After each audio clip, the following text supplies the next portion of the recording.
Hi there guys, and welcome to the last part of this course. Here we're going to start applying the colour, and we're going to work on our image in Photoshop to add the final touches. So let's start with the colour. As we already have a project prepared in polygroups, we can just make a quick selection of these, and then we can apply the colour. So to do that, we can just go to the body, hide everything with dynamic solo, and here we can start to make a selection. Ctrl-Shift-Alt, always remember to make a polygroup selection, and we can select this area here. Okay. Bear in mind that in ZBrush and other 3D programs, there are two types of, colour, so to speak. One thing is the material and another is the colour. To explain this better, I'll just remove the polygroup panel. The material is this here. You can have different materials and textures like plastic, metal, skin, or fur. And then the colour is this part here. So, for example, you could have a metal material in a blue colour. In this case, we are looking for a metal. So we can choose this one, which is green metallic. As you can see, the material changes, and then we can choose a colour, maybe a grey tone.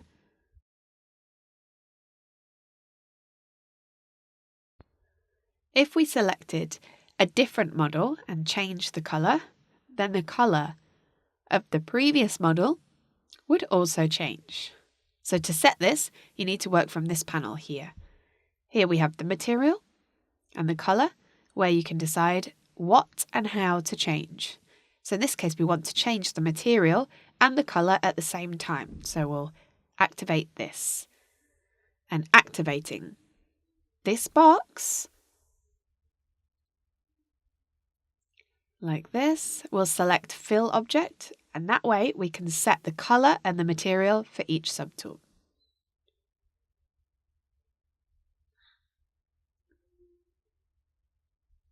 Now we'll do the same for the rest of the objects. Ctrl-Shift-Alt to see the rest of the objects. And now we can start making selections. For example, this one here. We can keep the same material, but we can change the colour. So take the colour, change it to whatever you like.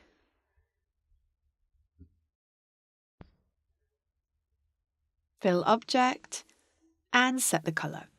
Ctrl-Shift-Alt to make another selection, like this one here.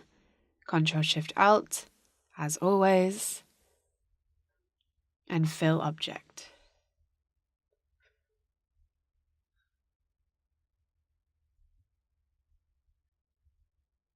Remember that you can also select as a mask to decide what to paint. For instance, if I want to paint this part in grey, I could make a mask selection. Invert that mask with Ctrl, clicking outside the model, and choose a different colour. Fill object to paint. Okay, so exit the mask and we can carry on.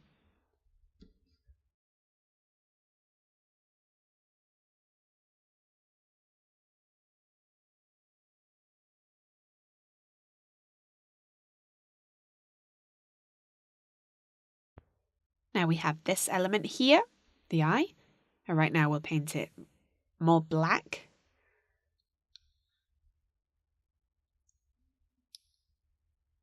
In this case, we should make a polygroup selection as we have it as only one. So we'll zoom in a bit, select the Z modeler, and right-click, select polygroup in polyloop. From the corners, from the edges, especially from the side, we'll go selecting the polygons.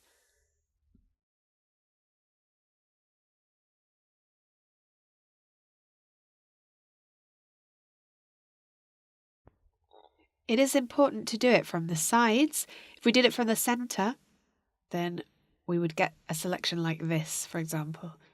So you need to zoom in quite a lot and go doing it from the sides. Okay, now we have this selection. Ctrl-Shift-Alt to make that selection. And we can paint this in a different color. Okay, choose a color, fill object.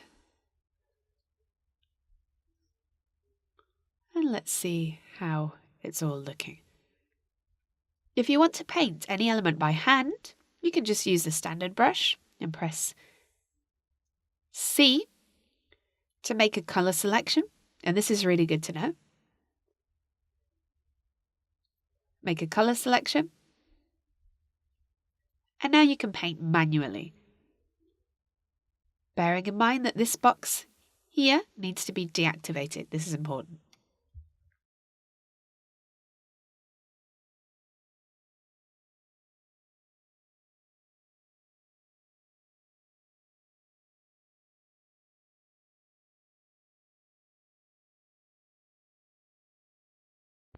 Okay, now select these spheres here and paint them a little bit darker.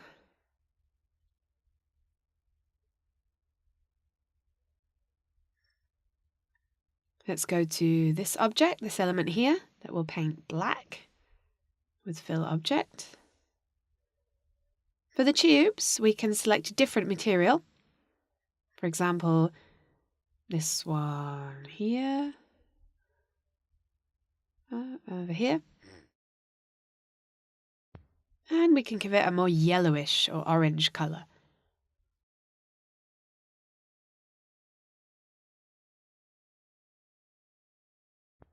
As you can see, the screws have changed to the last color we used for the subtool. And this indicates that we haven't set any color, as we haven't worked on them yet. So we'll select a material, the metallic green that we used before, and we'll give them a darker color. Okay, fill object. We'll do the same for the eye. Fill object. Let's see if we have any polygroup selection made. Okay, take this green and we can make it a different color.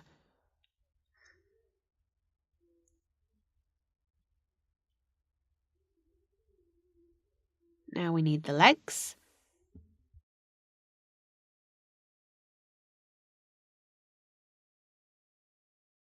So select them and pressing C, make a color selection and fill object. I don't really like how this part looks, so I'm going to work on that a little bit. Go back to the legs. And select all these elements, and then we're going to start painting them. I will select and paint them.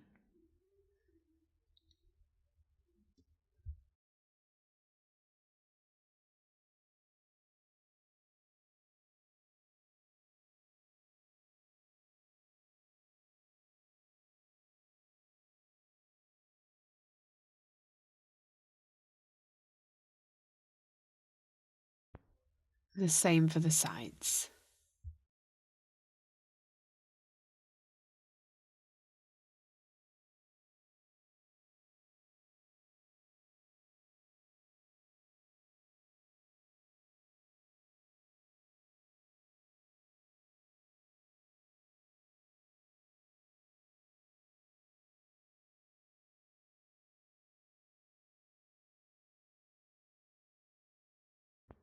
You can paint these parts by hand.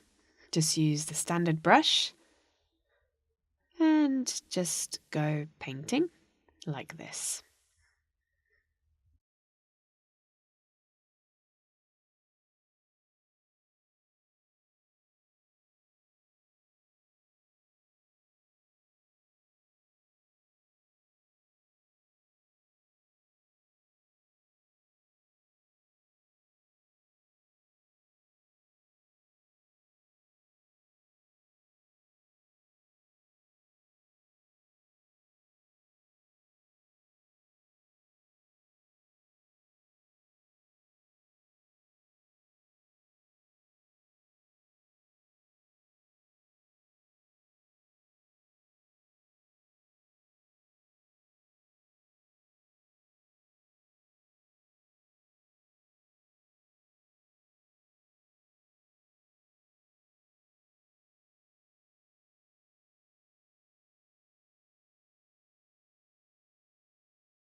Now we're going to take this eye and we're going to adjust it, make it a little bit different.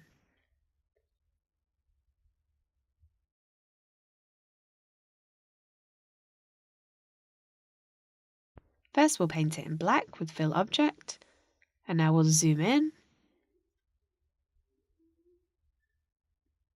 and apply a different kind of paint.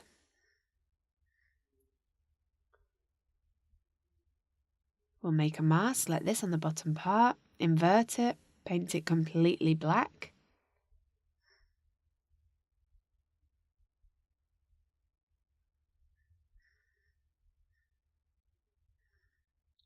Okay, we can paint this part red, use the standard brush.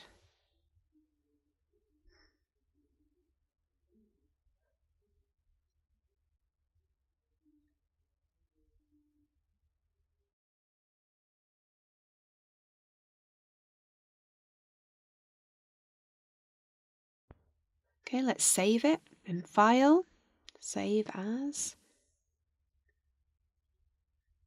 And now we are ready to export this image to Photoshop to give it the final touches. So we need to select the resolution of the document. To do this, we just go to Documents, and here we can choose the size that we want for our document. By default, you'll have a smaller figure, but no worries, you can put 3000 by 3000 in here.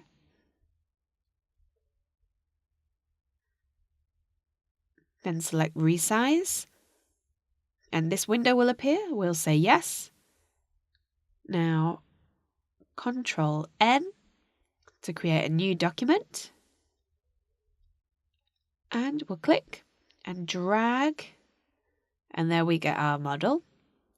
Don't worry, it won't disappear. Now edit, and we can continue working on a much bigger document. In Edit, you can see the size that we're working with now. Okay, the last step is to transform all this 3D information into definitive information or data. So what we're seeing here is a render of the image, but what we're going to do now is create a definitive image to work on in Photoshop. And this is how you proceed in ZBrush. So if you go to the Render panel, let's place this panel in the corner so we can see it better, like this. Okay, here you have a series of options that go from the worst, that would be flat, where you can perceive the silhouette and the colours, but the image lacks light and shadows.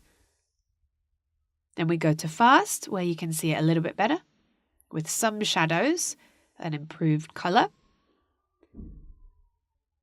Then comes preview. This is the default option. And finally, best. And in best, the global illumination and ambient occlusion are activated. But even so, this is not at 100%. Later in these options, the properties here, you can make more adjustments. Here you have a direct access to Best Preview Render. It's different to Best in that it already contains improvements. If you select it, you see that we get a very defined image. Although the shadow here is a bit intense, so you can adjust the light later in these settings.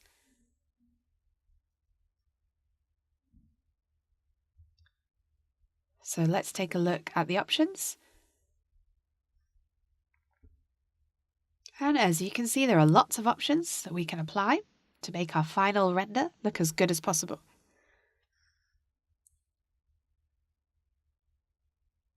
First of all, you'll see the detail. By default, it's set to 2, but I recommend that you change it to 3. Here you have the smooth normal. If you have an object where the mesh is too noticeable because we have a low subdivision, applying smooth normal gives us a softer, a smoother surface. So we'll activate that too. Here we have different options for the hair, which we're not going to use in this case. But this is very important, the shadows. This should be activated, as well as the ambient occlusion. This is the shadow that we see when two objects are close together.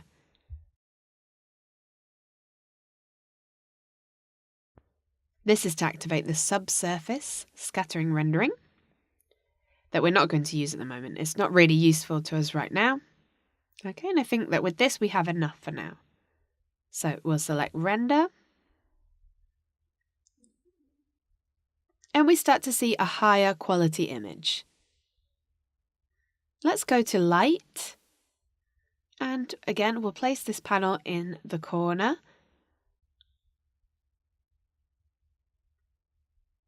To work on the light, we have different previews here that we can activate by double-clicking.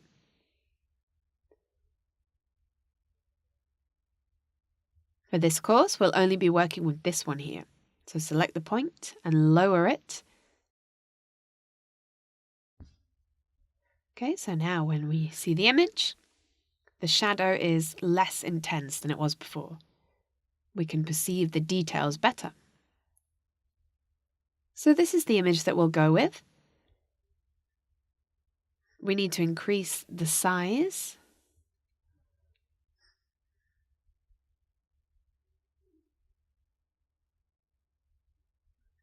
And render. Now we need to extract the image maps that we'll use in Photoshop.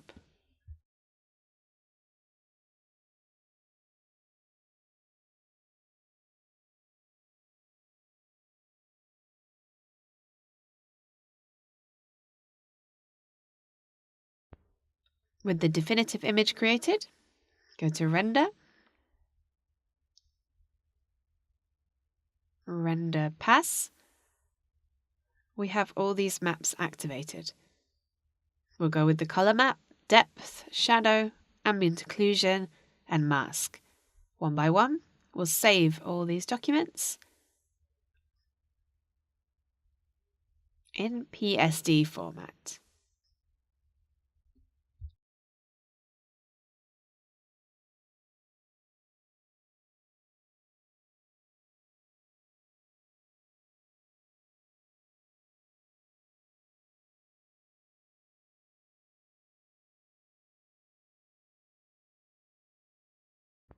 Finally, the mask. Okay, so that's our image. Obviously, we could take this figure and get different images of different perspectives, like these.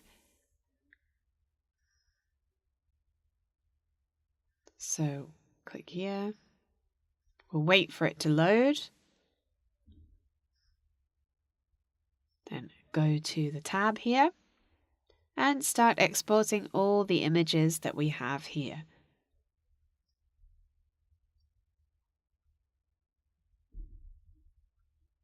And in Photoshop, we'll import all the maps that we've created in ZBrush. So we'll go to File, Open, and open all these PSDs. Okay.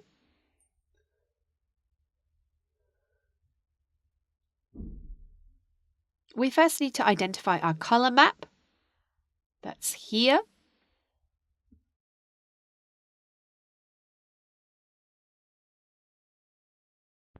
This is where we'll place all the maps that we've created.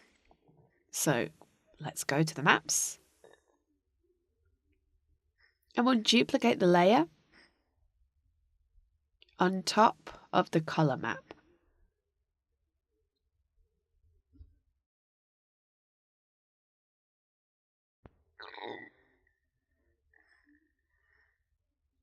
We need to transform all the black and white ones to grayscale.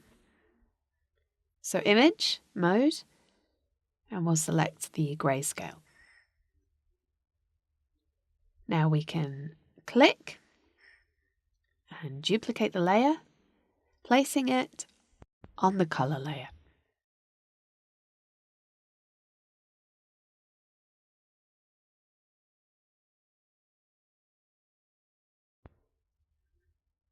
Do the same for this one. Image, Mode, and grayscale. Now we can click and duplicate the layer.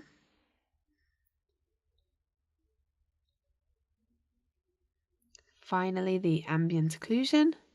So we'll repeat the process. And then we can duplicate on the color.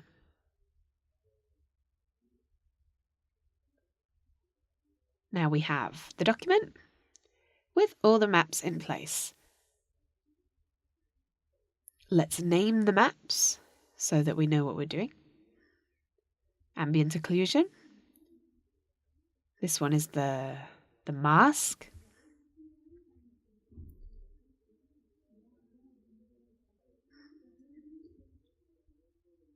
The shadow. The depth. And this is the color. Okay.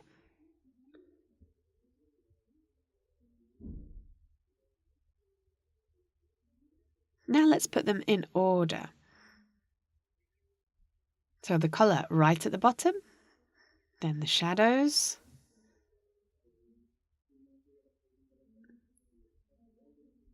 ambient occlusion, depth, and finally the mask. With this in place, we can save the document to work more securely.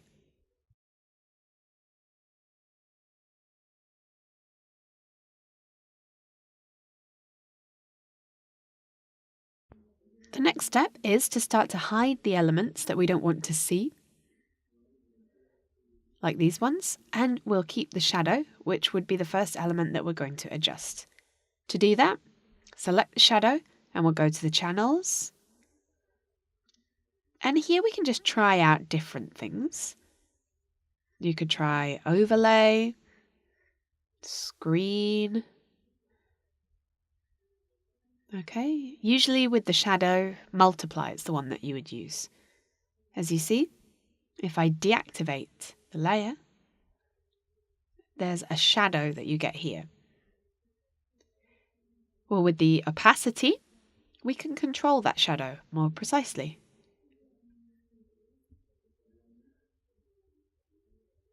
Go to ambient occlusion, activate it. Then in the channels, we'll set it to multiply as well. Lower the opacity to see just where you prefer the detailing on the shadows. Like down here, for example. We'll lower the opacity to 60. Activate the depth. And again, try out different channels to see how the image looks. In this case, I'll use an overlay with an opacity of 50. Now select all these elements using Shift and group them together with Ctrl G. We have a group of layers. Go to the channels. Now we'll go to the mask view. On top of the mask, we'll then go to the channels and click on this icon here. Then go back to the layers. Click on the group of layers that we made previously. And then click on this icon here, making sure to deactivate the mask layer. Click here, and automatically we get a mask of the selection that we had. Now we can get rid of this. Create a background, making a new layer. Go to the Paint Bucket tool. And we'll place a white background for now.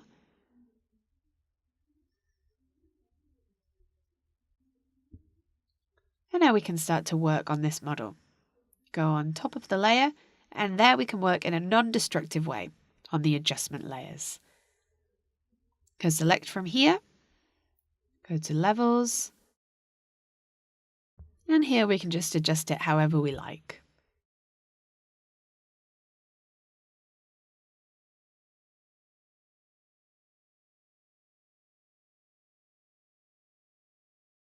Add some levels.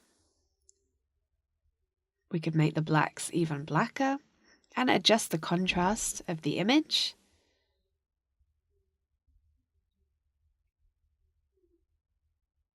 We can adjust the brightness and contrast by increasing the brightness, and lowering the contrast.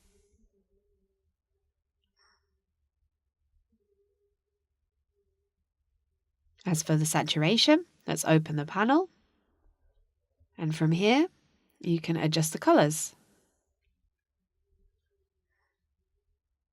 So you could give it more of an orange tone, maybe.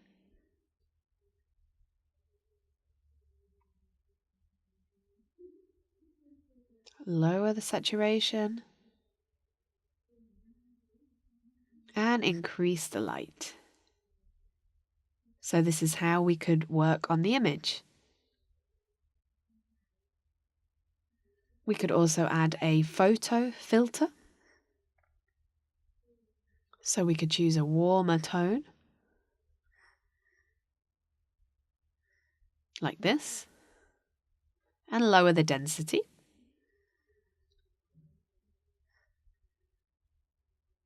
At this stage, we could finish the image off with some of the filters to give it more of an illustrated look.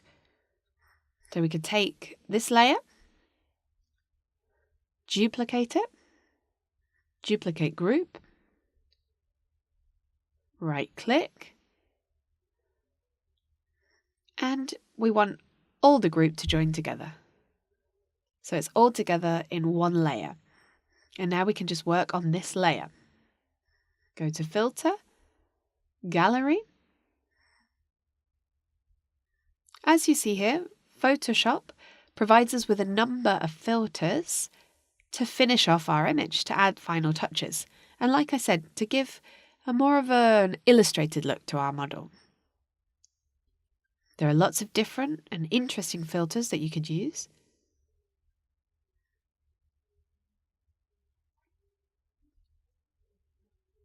Poster edge is quite good. It gives that illustration feel to the image that I'm looking for.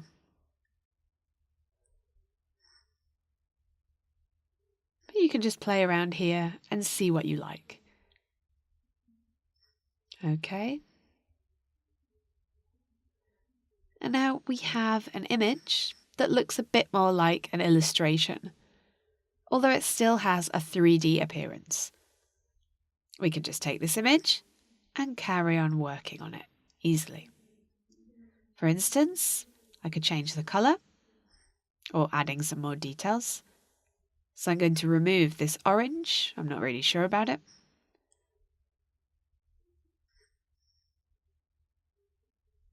And I'm going to apply vibrance. Now the image is brighter.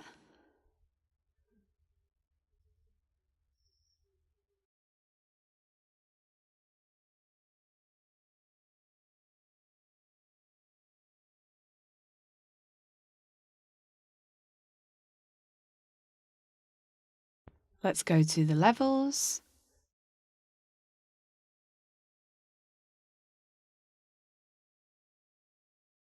Okay, regarding the background, we could click on the right side of the layer to get the layer panel.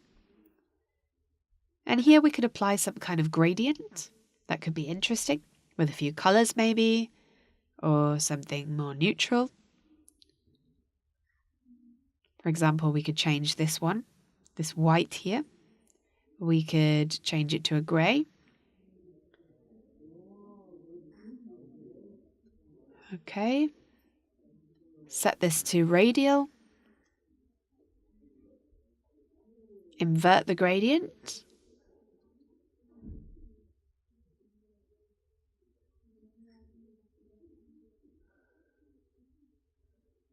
And from here we can soften that gradient effect.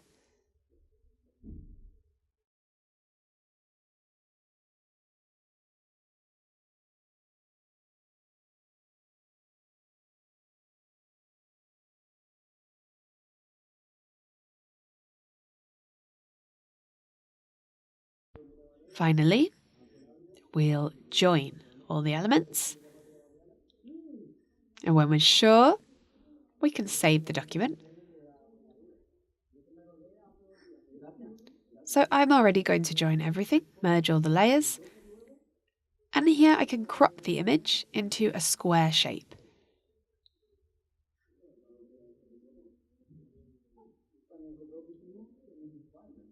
Just like this.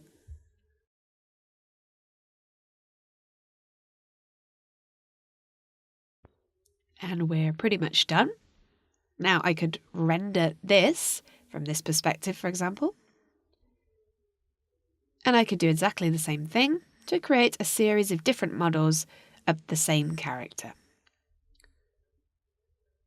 So we could add another perspective. We could do another one with more detail.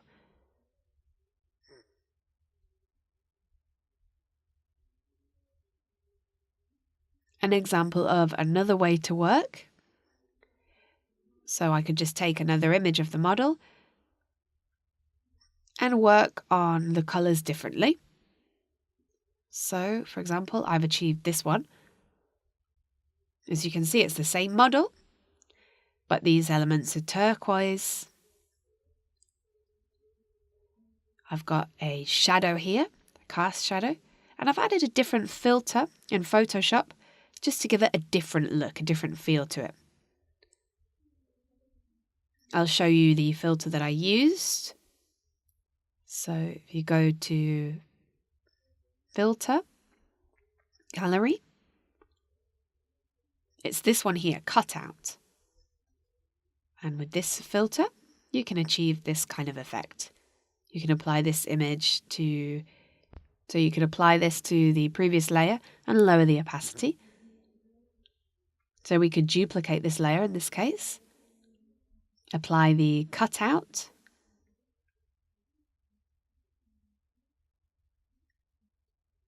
and then we can adjust these parameters here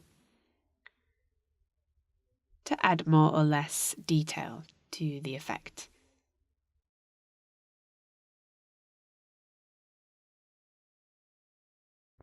Okay, then we'll lower the opacity to decrease the intensity of that effect, and so the colours don't look so flat. I've also added a noise to this image. To do this, again, go to Filter, Noise, and add a noise. We can set a 3 or a 4. Okay. And it's applied. So there you have it. You can use what you've learned on the course to work on different models. And once you have a definitive model, you can take that to Photoshop and work on the colours. The advantage of working in illustration is that when we do something in 3D, we don't really have to worry about meshes and things like that. Get our image from ZBrush, take it to Photoshop, and there we can adjust the colours and the details easily. So I hope you keep practicing and make your own models that, remember, you can upload to the project section of the course. I'll see you next time for another TutPad course. Bye!